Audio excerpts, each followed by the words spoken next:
merge in the ocean of transcendental bliss. But the material world is so contaminated that even in Vrindavan, the asuras or demons try to disturb the peaceful situation.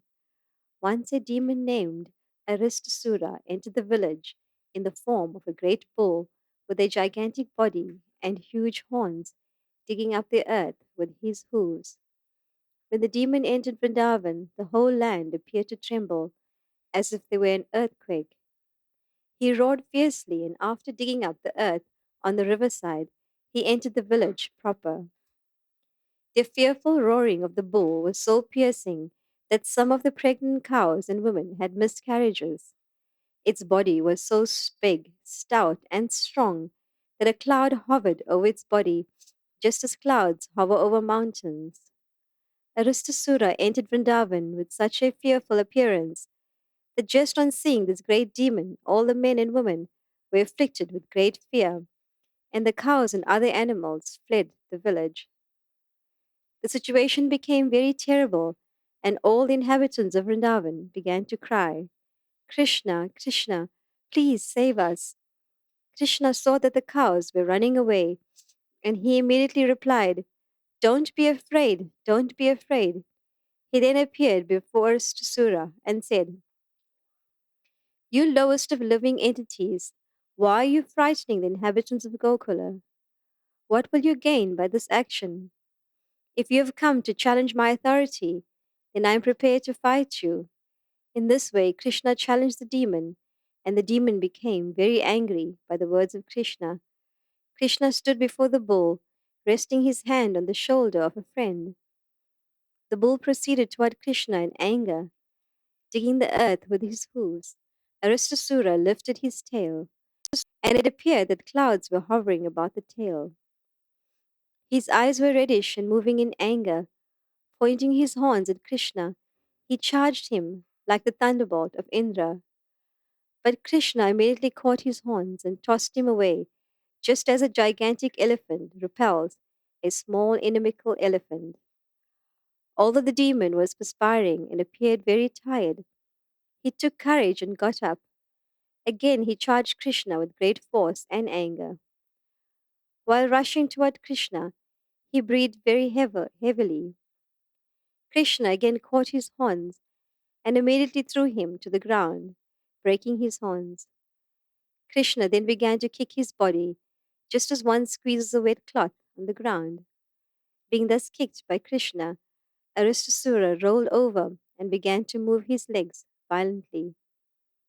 Bleeding from the mouth and passing stool and urine, his eyes starting from their sockets, he passed to the kingdom of death. The demigods in the celestial planets showered flowers on Krishna for his wonderful achievement. Krishna was already the life and soul of the inhabitants of Vrindavan, and after killing this demon in the shape of a bull, he became the cynosure of all eyes. With Balaram, he triumphantly entered Vrindavan village, and the inhabitants glorified him and Balaram with great jubilation. When a person performs some wonderful feat, his kinsmen and relatives and friends naturally become jubilant. It was after this incident that the great sage Narada disclosed to Kamsa the secret of Krishna. Narad Muni is generally known as Deva Darshana, which means that he can be seen only by demigods or persons on the same level with the demigods. But Narada's visited Kamsa, who was not at all on the level of the demigods, and allowed Kamsa to see him. Of course, Kamsa also saw Krishna, what to speak of Narad Muni. But unless one sees the Lord or his devotees with purified eyes, one cannot derive the actual benefit. Of course, anyone who associates with a pure devotee derives imperceptible benefit, which is called Ajanta Srukriti. One cannot understand how he is making progress, yet he makes progress by seeing the devotee of the Lord. Narad Muni's mission was to finish things quickly. Krishna appeared in order to kill the demons, and Kamsa was the chief among them. Narada wanted to expedite things. Therefore, he immediately approached Kamsa with all the real information. You are to be killed by the eighth son of Vasudev, Narada told Kamsa. That eighth son is Krishna. You were misled by Vasudeva into believing that the eighth issue of Vasudev was a daughter. Actually, the daughter was born to Yashoda, the wife of Nanda Maharaj, and Vasudeva exchanged his son for the daughter. So you were misled. Krishna is the son of Vasudev, as is Balaram. Being afraid of your atrocious nature, Vasudev has tactfully hidden them in Vrindavan, out of your sight. Narada further informed Kamsa, Krishna and Balaram have been living incognito in the cave of Nanda Maharaj. All the asuras, your companions, who were sent to Vrindavan to kill different children, were killed by Krishna and Balaram. As soon as Kamsa got this information from Narad Muni, he took out his sharp sword and prepared to kill Vasudeva for his duplicity. But Narada pacified him. You are not to be killed by Vasudev, he said. Why are you so anxious to kill him? Better try to kill Krishna and Balaram. But in order to satisfy his wrath, Kamsa arrested Vasudeva and his wife and shackled them in iron chains. Acting on the new information, Kamsa immediately called for the Kesi demon and asked him to go to Vrindavan immediately to kill Balaram and Krishna. In actuality, Kamsa asked Keshi to go to Vrindavan to be killed by Krishna and Balaram and thus get salvation.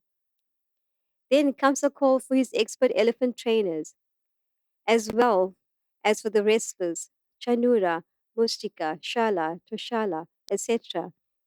And he told them, My dear friends, try to hear me attentively. At Nanda Maharaj's place in Vrindavan, there are two brothers, Krishna and Balaram. They are actually two sons of Vasudev. As you know, I've been destined to be killed by Krishna. There is a prophecy to this effect. Now I'm requesting you to arrange for a wrestling match. People from different parts of the country will come to see the festival. I will arrange to get those two boys here, and you will try to kill them in the wrestling arena. Wrestling matches are still enjoyed by people in northern India, and it appears from the statements of Srimad Bhagavatam that 5,000 years ago wrestling was also popular. Kamsa planned to arrange such a wrestling competition and to invite people to visit. He also told the trainers of the elephants, Be sure to bring the elephant named Kavalya, Kavalyapida and keep him at the gate of the wrestling arena. Try to capture Krishna and Balaram on their arrival and have the elephant kill them. Kamsa also advised his friends to arrange to worship Lord Shiva by offering animal sacrifices and performing the sacrifice called Dhanur Yagya, and the sacrifice performed on the 14th day of the moon, known as Chaturdasi. This date falls 3 days after Ekadashi, and it is set aside for the worship of Lord Shiva. One of the plenary portions of Lord Shiva is called Kalabhairava. This form of Lord Shiva is worshipped by demons who offer animals killed before him. The process is still current in India in a place called Vedyantna Dharma, where demons offer animal sacrifices to the deity of Kala Bhairava. Kamsa belonged to this demonic group. He was also an expert diplomat, and so he quickly arranged for his demon friends to try and kill Krishna and Balaram. He then called for Krura, one of the descendants in the family of Yadu, in which Krishna was born as the son of Vasudev. When Akrura came to see Kamsa, Kamsa very politely shook hands with him and said, My dear Akrura, actually I have no better friend than you in the Bhoja and Yadu dynasties. You are the most munificent person, so as a friend I'm begging charity from you. Actually, I have taken shelter of you exactly as King Indra takes shelter of the Lord Vishnu. I request you to go immediately to Vrindavan and find the two boys named Krishna and Balaram. They are the sons of Nanda Miraj. Take this nice chariot, especially prepared for the boys, and bring them here immediately. That is my request to you. Now, my plan is to kill these two boys. As soon as they come in the gate, there will be a giant elephant named Kavalyapida waiting, and possibly he will be able to kill them. But if somehow or other they escape, they will next meet the wrestlers and will be killed by them. That is my plan. And after killing these two boys, I shall kill Vasudeva and Nanda, who are supporters of the Vrishni and Bhoja dynasties. I shall also kill my father, Ugrasena, and his brother, Devaka, because they are actually my enemies and are hindrances to my diplomacy and politics. Thus, I shall get rid of all my enemies. Jarasandha is my father in law, and I have a great monkey friend named Divida. With their help, it will be easy to kill all the kings on the surface of the earth who support the demigods. This is my plan. In this way, I shall be free from all opposition, and it will be very pleasant to rule the world without obstruction. You may know also that Sambara, Narakasura, and Banasura are my intimate friends, and when I begin this war against the kings who support the demigods, they will help me considerably. Surely I shall be rid of all my enemies. Please go immediately to Vrindavan and encourage the boys to come here to see the beauty of Mathura and take pleasure in wrestling competition.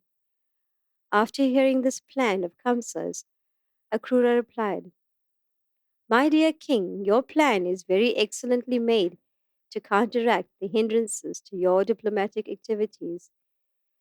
But you should maintain equilibrium, for the result of your activities may be fruitful or may not be fruitful. After all, man proposes, God disposes. We may make very great plans, but unless they are sanctioned by the supreme authority, they will fail. Everyone in this material world knows that the supernatural power is the ultimate disposer of everything. One may make a very great plan with his fertile brain, but he must know that he will be subjected to the fruits, misery, and happiness. But I have nothing to say against your proposal. As a friend, I shall carry out your order and bring Krishna and Balaram here as you desire.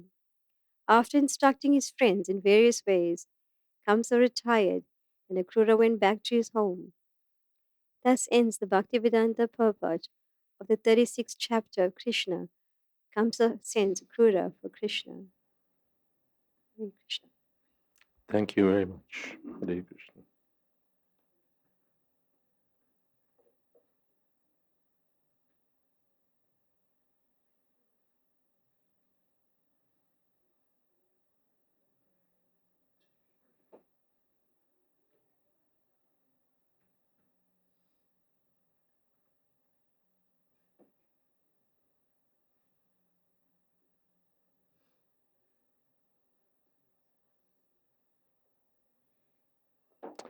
Om Gnana Timirantasya Gyananjana Shalakaya Chakshun Militam Jaina Tasmai Shri Gurave Namaha Shri Chaitanya Manobhistam Sthapitam Jaina Bhutale Swayam Rupa Kodamahyam Tadhati Shapadantikam Vandehang Shri Guru Shri Jatapadakamalang Shri Gurun Vaishnavamscha Shri Rupam Sagrajatam Sahagana Raganatan Vitam Stam Sajivam Sadvaitam Savadhutam Parijana Sahitam Krishna Chaitanya Devam Shri Radha Krishna Padan Sahagana Lolita Shri Vishakhan Vitamscha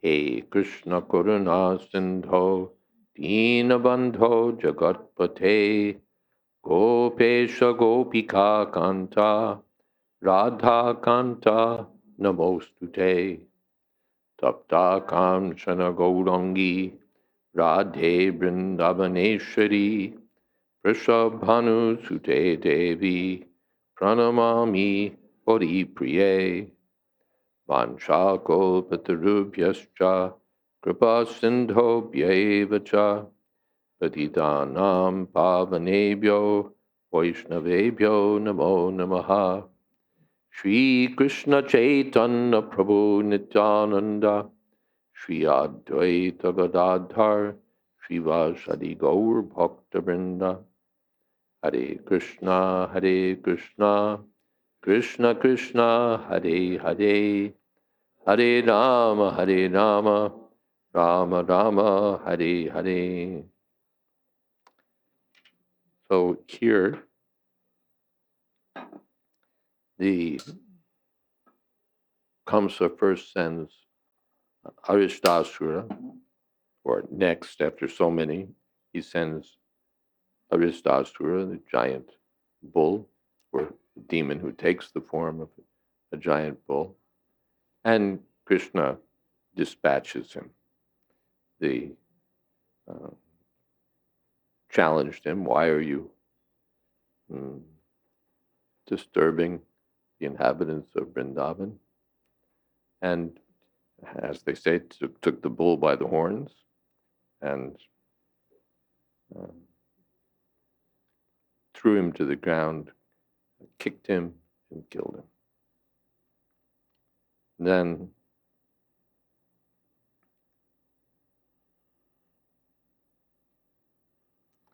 next, Narad Muni discloses to Kamsa the truth of the eighth son.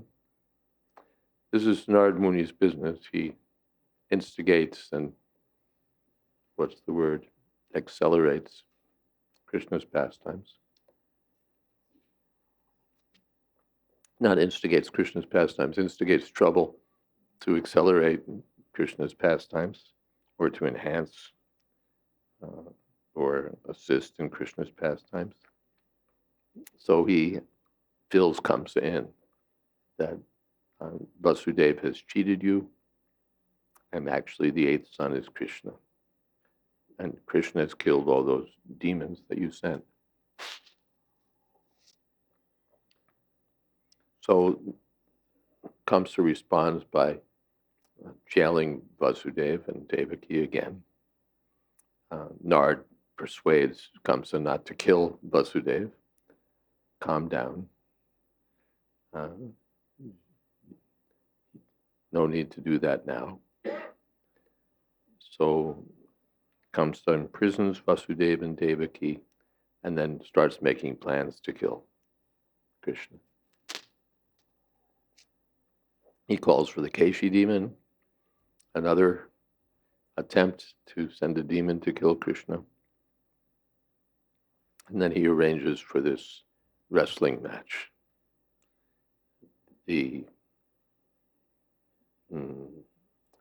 idea is that first there'll be an elephant, Kuvalayapid, and the elephant will be stationed in such a way as to kill Krishna.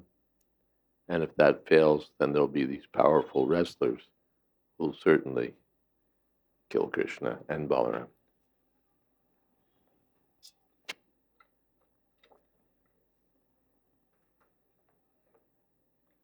So with that plan in mind, he calls Akrura. You're my only friend. Very diplomatically, we're told.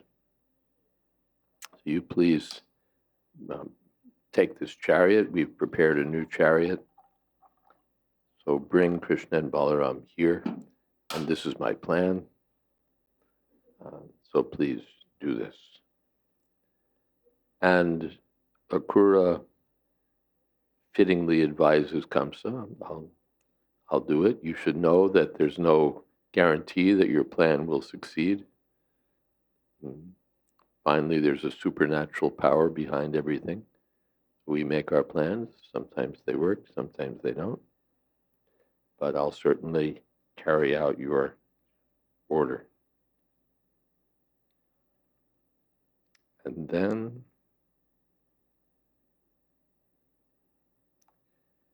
yeah. And then there was also an arrangement to worship Lord Shiva by the Dhanur Yagya. Um, Shiva in the form of Kalabhairava, fierce form of Lord Shiva. Um, Animals are offered and so on. So Kala, this comes to belong to that category of Kalabhairava worshippers. So that was also part of the plan. And to Akrura, you please bring them to see the beauty of Mathura and take part in the wrestling match.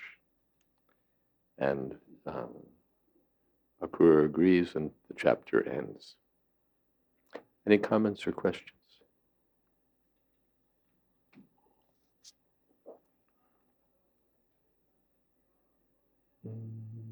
Yes. Somewhere in the middle, it was said that when we see a devotee, we already make progress. And I was wondering, here in Vrindavan, of course, we see a lot of devotees all the time. We see the deities, we get Mahaprasadam. Sometimes it's still hard to feel one's own progress, to see the progress within. Is that because we're doing something wrong, because it's very subtle, or because we are impatient? Yeah, it's subtle. This, of course, this is called Agyata Sukriti. Agyata means that you don't see it. That's the very definition of Agyata Sukriti. If it's something that you see, it's not Agyata Sukriti, but it's unknown. Just like Prabhupada, he was walking in Central Park in New York, and while walking, he would pass some other people who were out walking in the park in the morning, and Prabhupada would say, "Good morning." And the person, of course, would say, "Good morning." And Prabhupada said, in this way, they get some benefit. They're wishing a devotee a good morning. So the person didn't come to Central Park to do any pious activities or to advance in Krishna consciousness. And even when they saw Prabhupada, they weren't thinking, no, I have to do some devotional service.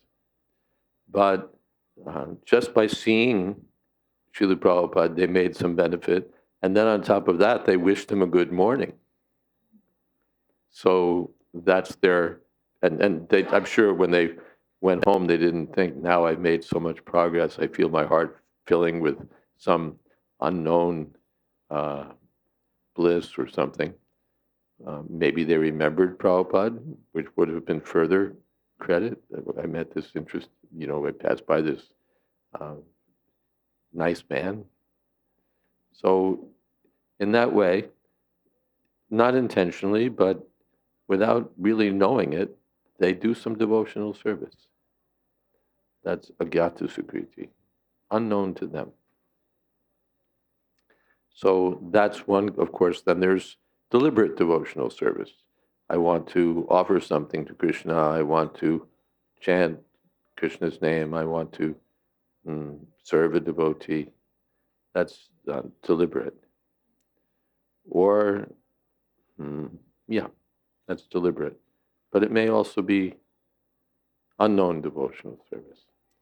So then we may not immediately feel the benefit. Even with deliberate devotional service, it's not like you press the button and the bliss comes out. There was anyway, I don't need to go into that, but it's not like a candy dispenser. You put in your coin and press the button, and now because you put your coin in, you get your candy. But it's not that I render devotional service and then there's instant gratification, instant bliss or realization.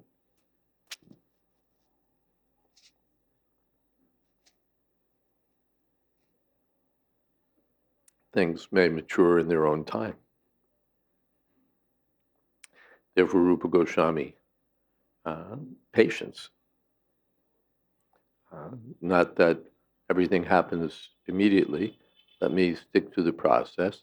Just like antibiotics, you start taking them and you don't feel anything. But after some days, they kick in and there's some relief from whatever it is they were meant to cure. Or so many things like that. Prabhupada gave the example, a woman gets married, where's my child? And you serve your husband and wait for some time and you'll have a child, no doubt. Or you plant some seed and you wait for some time. And not that because I planted a seed, the tree has to be there. You wait some time, it'll be there.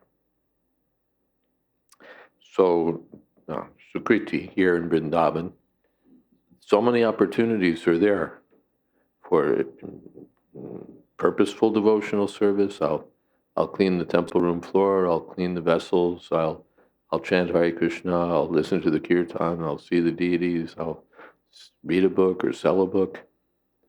I'll go to Keshi God. I'll go to Radha Damodar. I'll do this. I'll do that.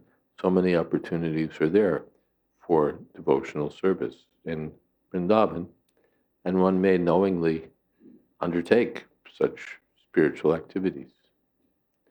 Or even unknowingly. In Vrindavan, there are so many opportunities that we don't even realize to be opportunities. But somehow they kick in. We see an advanced Vaishnava, or we do a favor for some Brajbasi, and it turns out that it was, he's really advanced in devotional service, and we're going to get a lot of credit for that. We just thought he was a rickshawwala or something, So there may be unknown devotional service or deliberate devotional service that we perform in Vrindavan. And it's all credited. It's all seen by Krishna. Yes, this person has done some service. And what is swalpam apyasya dharmasya trayate mahato bhayat. That even a slight service may save one from the greatest danger. Or that slight service builds up. So now I become eligible to do more service, to have some obstacles cleared away, to get some further realization or understanding. In so many ways, so many opportunities are there. But we may not immediately experience it. Or sometimes while here in Vrindavan, we may think, I'm here, but nothing's really happening. But then when you go back to wherever you came from, you realize how much you benefited. Does anyone have that experience? That you came to Vrindavan, it's like nothing happened. But then when you go back, it's something like being in an airplane, you fall asleep while they're taking off and nothing's really happening. But then you look out the window and you're at 30,000 feet.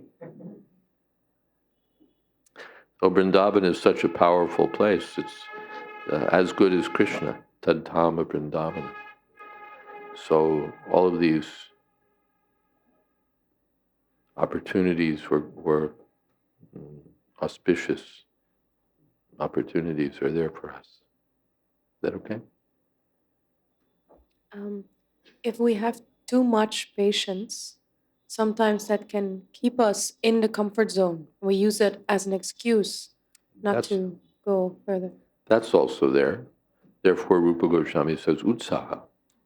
We should be enthusiastic, not complacent. Not that I sleep. Of course, even sleeping in Vrindavan, I may make some progress. But he says, utsaha, one should be enthusiastic. So this balances off your patience. Not that I'm only patient or dull, but I'm enthusiastic, eager. I want to do more, I want to do more, I want to serve. But then, as far as getting some result, I'm patient. or even to get the opportunity to serve. Now, you have to wait till Friday because there's 4 people ahead of you. All right. Is that okay? The other thing is, in Vrindavan, one has to be careful because there's also the opportunity for aparads. And as the effects of Sukriti can be amplified in Vrindavan, the effects of aparads can be amplified also. So we should be very careful in Vrindavan not to offend devotees in particular, or to commit other offenses in Vrindavan. We should be careful about that. Is that okay? Mm-hmm. Yes. Yeah, Hare Krishna Maharaj. Maharaj, my question is related to after killing of demon Aristasura, we heard a story Krishna has made Sham Kund, and then Radharani and other good gopis they made Radha Kund. They took bath. So these story are also like mentioned in Chaitanya Charitamrita. So, like apart from that, is there is any other grantha where this story are like Vrindavan based, or it is also mentioned in some other Now, literature? Radhakund is also mentioned. That verse is quoted in Chaitanya Charitamrita. That just as Krishna as Radharani is dear to Krishna, her bathing place, Radhakund, is equally dear to Krishna. That's a Puranic statement, yeah? In the Puranas, that's mentioned. That's not just a Brajbasi imagination, but it's stated in Shastra. The Chaitanya Mahaprabhu was looking, where is that place? And then he discovered it. Some paddy field, there was a little pool of water. He's bathing in ecstasy in the paddy field. Like, what's with you? But Chaitanya Mahaprabhu understood this is Radhakund. He was searching and searching, and he found it. Yes.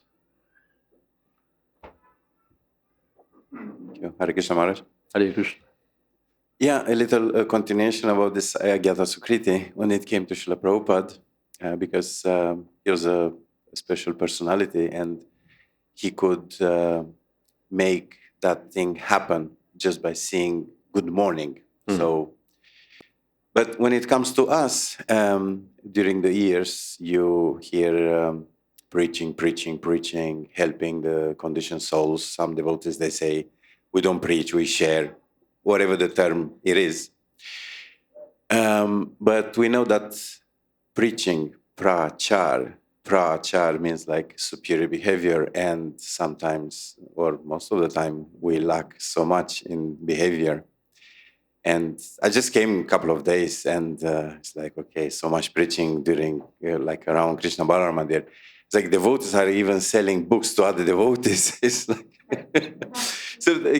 Can you elaborate a little bit? I mean, it must be some harmony, some balance in all this, because otherwise, I think people from my side, I think it's hard to look in the mirror and see yourself, but people from outside, they just catch those subtle things. And in certain cases, or most of the cases, can be even counterproductive. Okay. We see that the devotees here in Vrindavan may be eager to distribute books, so much so that they approach devotees to sell books to them, and they may be a little aggressive with other people who come and push books on them, and people may pick up on this and feel that it's excessive, and this may be counterproductive. Is that your, yeah? My, In behavior. the behavior of in what? So the preaching may be also aggressive. Apart from book selling, they may in some other ways be pushing. My observation is that Srila Prabhupada, what's the word?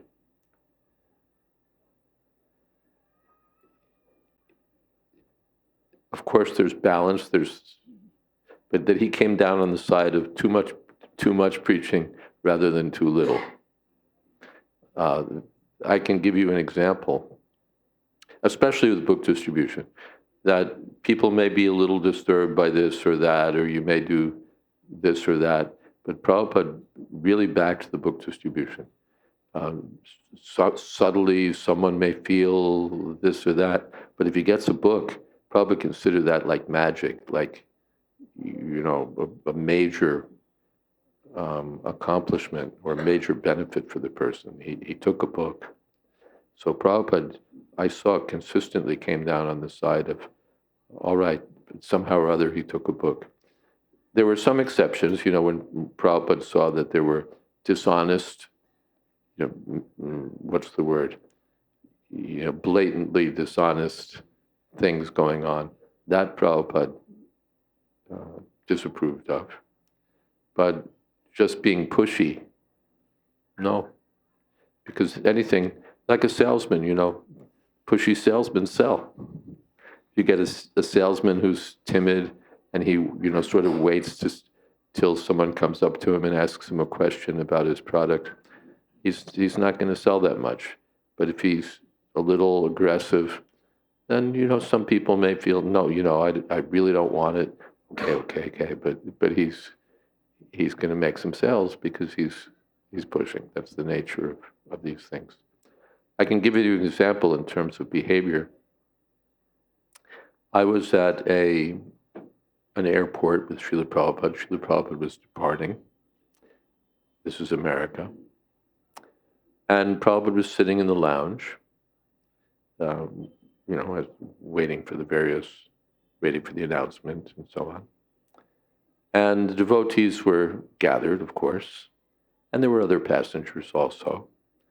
And I have a godbrother, he recently passed away, Narayan Prabhu.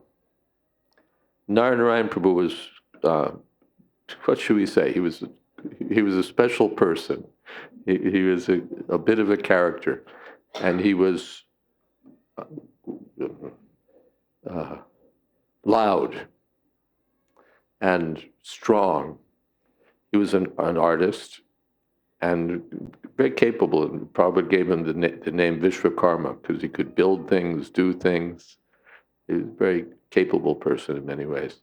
But he was also could be very aggressive, and he had a loud voice, and he would he could really go after you.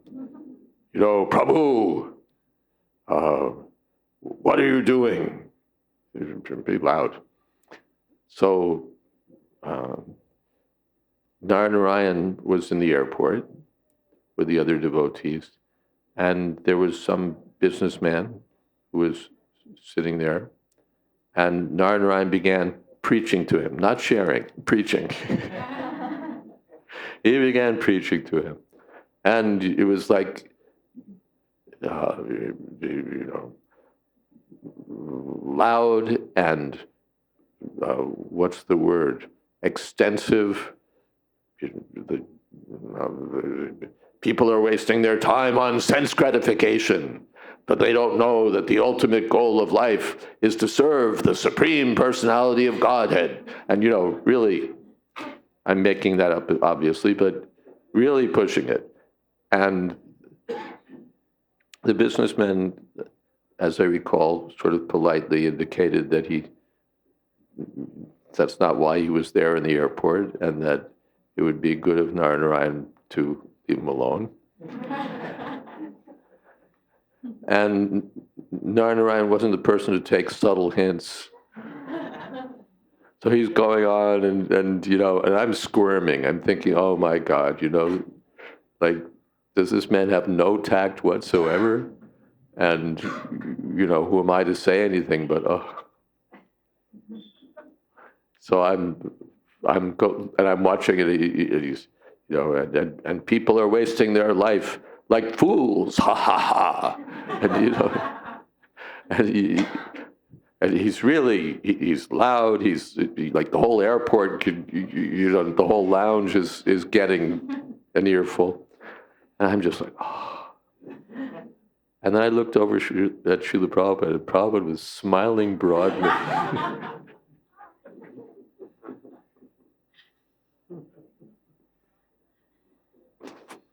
Okay. And I thought about it, I'm not doing anything. And he's speaking about the glories of Krishna. He may be, a little over the top, a little uh, boisterous or aggressive, but he's glorifying Krishna. I'm not doing anything. So who's doing better, him or me, he or I? So I saw that Prabhupada took that position, and there were many other examples, especially in regard to book distribution. Prabhupada favored preaching. And all right, we might not be so refined, and we might not be so expert, we might not always be so tactful, and it would be better if we were more expert and more uh, tactful, so that people not only take a book, but they get the very best of impressions. But Prabhupada favored preaching. And if you can do both, then you're at the top of the heap, like Vaisheshika Prabhu. He's quite, what's the word? Enthusiastic. He doesn't just let people walk by uh, unnoticed. He tries to give them a book. But if they don't take it, it's okay. And even if they don't stop, that's okay. And he tries to leave everyone with a good impression, a good feeling, so that maybe next time they'll take a book, or they'll do something Krishna conscious. Or at least they'll think well of the devotee, which is also devotional service, or he'll give them something, some prasadam, a card, uh, something. So if you can do both, if you can be tactful and pleasing and enthusiastic at the same time, then you ticked all the boxes. But if you're just tactful and pleasing and easy to get along with, and you don't do anything, then you don't score at all, practically speaking. Your tact and nice manners don't really count for much. That's what I saw. They probably wanted to see that you made the attempt to do something. And it might be a little crude, it might be a little unrefined, but you could learn. But better to do something. That's what I saw.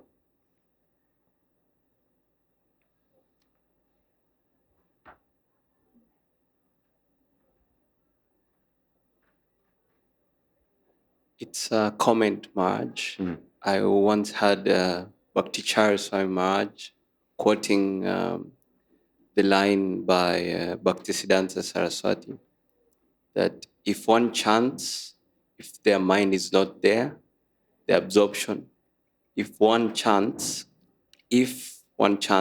and their mind is not there, their heart is not there, and the absorption is not there, it's like shooting blanks. But then Bhakti Swami Maharaj explains, he says, it is better to shoot blanks than to do nothing. Yeah. Yeah. And what is that? That from Bhaktivinoda Thakur again, that from imperfection, perfection will come about. If we do nothing, we'll always do nothing. But if we try something, it may be imperfect, it may be not so expert, but by doing it, we'll make progress. We'll make progress. And Krishna will see this person is trying to serve me. And then Krishna helps. If we do nothing, Krishna will see that. But if we make some attempt, then, all right, he's trying. He's not very focused. He's not chanting with real attention, but he's trying. He's trying. So then, Tadami Buddhi Yogam, Krishna helps. Yeah, thank you. And Prabhupada's, if you look at some of the service people did, sometimes at the beginning they really were not very capable. Chaturani talks about that in her memoir, and we saw from experience that her early paintings were really, you'd have to say, objectively speaking, bad. She was not by any means an accomplished artist. Her Vishnus, their mesas look more like ice cream cones. And, she just wasn't very refined. But Prabhupada encouraged her and appreciated her work, and she became an excellent artist by Krishna's uh, mercy, and by Prabhupada's instruction, and by help by Krishna from within. She became an excellent artist. And the same could be said about other artists. I know other BBT artists, in the beginning they weren't that good, materially speaking. And then you look at their later work and it's like, ooh. And in many other fields, devotees, they don't really start out exactly knowing what they're doing, but they try to do something and Krishna helps them.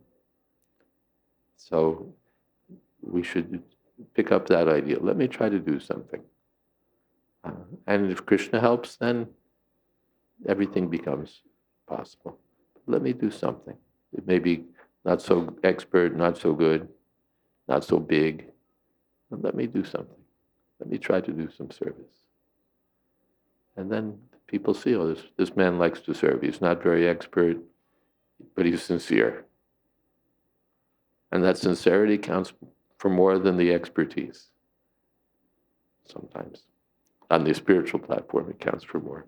Material platform, we sometimes may need the expertise. But the Krishna sees, oh, this person is sincere. So then Krishna can, as we say, empower you. Or what is that? He can provide whatever you need.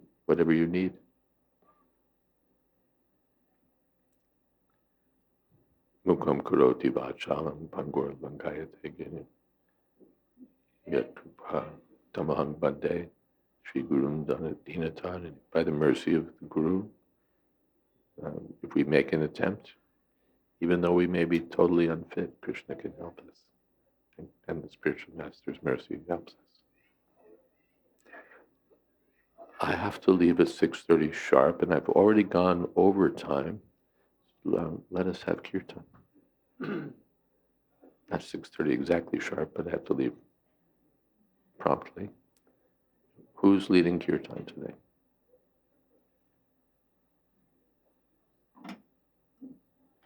Yeah, they're pointing at you.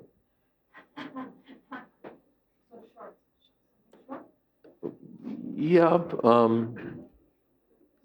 10 minutes is okay.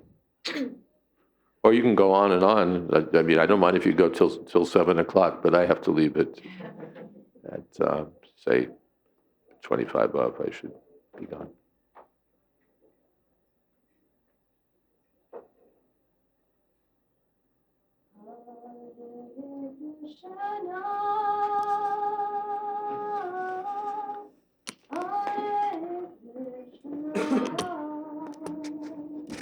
She doesn't need a microphone. She can hear me. Good.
Anant Koti Vaishnav ki jai. Namacharya Srila Haridas Thakur ki jai.